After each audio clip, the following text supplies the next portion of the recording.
കുംഭരാശിയിൽ അവിട്ടത്തിൻ്റെ അരയും പൂരോരുട്ടാതിയും ഉത്രട്ടാതിയുടെ മുക്കാലും കൂടിയതാണ്.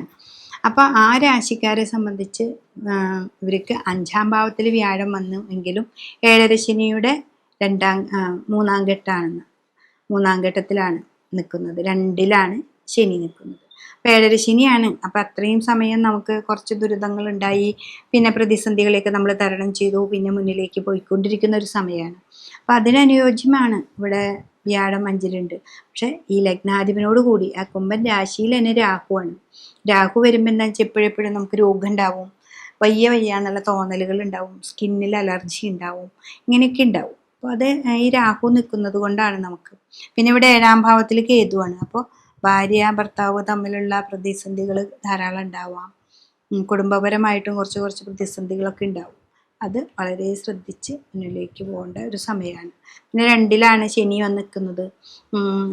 കച്ചവടം വല്ല കാര്യങ്ങളൊക്കെ വരുമ്പോൾ നമ്മൾ വളരെ ശ്രദ്ധിച്ച് ഇൻവെസ്റ്റ്മെൻറ്റൊക്കെ ചെയ്യുക. ഇപ്പോൾ വിവാഹ ചടങ്ങാണെങ്കിലും അധികമായിട്ട് കടം മേടിച്ച് ആഭരണങ്ങൾ എടുക്കാതിരിക്കുക. മക്കൾക്ക് വിദേശത്തേക്ക് പോകുകയാണെങ്കിലും കടം മേടിച്ചിട്ടല്ല, അത് കുറച്ച് ഇൻവെസ്റ്റ് ചെയ്യുക. നമ്മൾ 7ര ശനിയിലാണ് നിൽക്കുന്നത്. ശനി നമുക്ക് കുറേ പാഠങ്ങൾ തരും. ആ പാഠങ്ങളിലൂടെയാണ് നമ്മൾ പഠിച്ചാണ് നമ്മൾ മുന്നോട്ട് പോകുന്നത്. അതാണ് 7ര ശനിയുടെ ഒരു ഭാവം തന്നെ പറയുന്നത്. 12ൽ നിൽക്കുമ്പോൾ നമുക്ക് കുറേ ദുരിതങ്ങൾ എന്താണെന്ന് മനസ്സിലാക്കും. ആ ദുരിതങ്ങളെ കഴിഞ്ഞ് നമ്മൾ മുന്നിലേക്ക് പോകണം.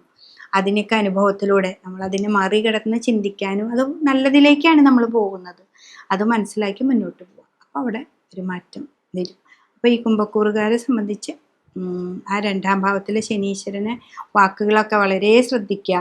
പിന്നെ കാലിമയൊക്കെ കുറച്ച് രോഗമൊക്കെ വരാനുണ്ട്. അപ്പോൾ അതൊക്കെ വളരെ ശ്രദ്ധിച്ച് മുന്നോട്ട് പോവുകയാണെങ്കിൽ ഈ ഒരു വർഷം നല്ലത് തന്നെയാണ്.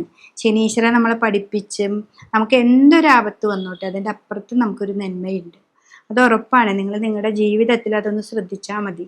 നിങ്ങൾക്ക് എന്തൊരു പ്രതിസന്ധി ഉണ്ടോ, അത് എന്ത് വന്നാലും അതിൻ്റെ അപ്പുറത്ത് ഒരു നന്മ ദൈവം തന്നിട്ട് തന്നെയാണ് അത് നമുക്ക് അങ്ങോട്ട് കടത്തുക. അപ്പോൾ അത് കുംഭക്കൂറുകാർ അത് വളരെയധികം ശ്രദ്ധിക്കുക.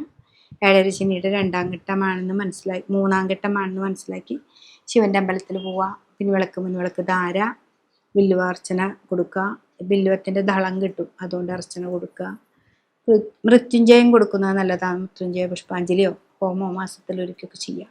ദുരിതങ്ങൾ മാറി പോവും. പിന്നെ കർമ്മത്തെ നോക്കുക.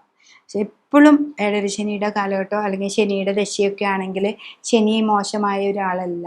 ശനി എപ്പോഴും നമുക്ക് നന്മ മാത്രം തരുന്നതാണ്. പക്ഷെ കർമ്മത്തിൽ ശ്രദ്ധിക്കണം. കർമ്മവുമായി ബന്ധപ്പെട്ട് നീതിയോടുകൂടി ന്യായത്തോടു കൂടി നമ്മൾ ചെയ്താൽ നല്ലൊരു മാറ്റം വരും.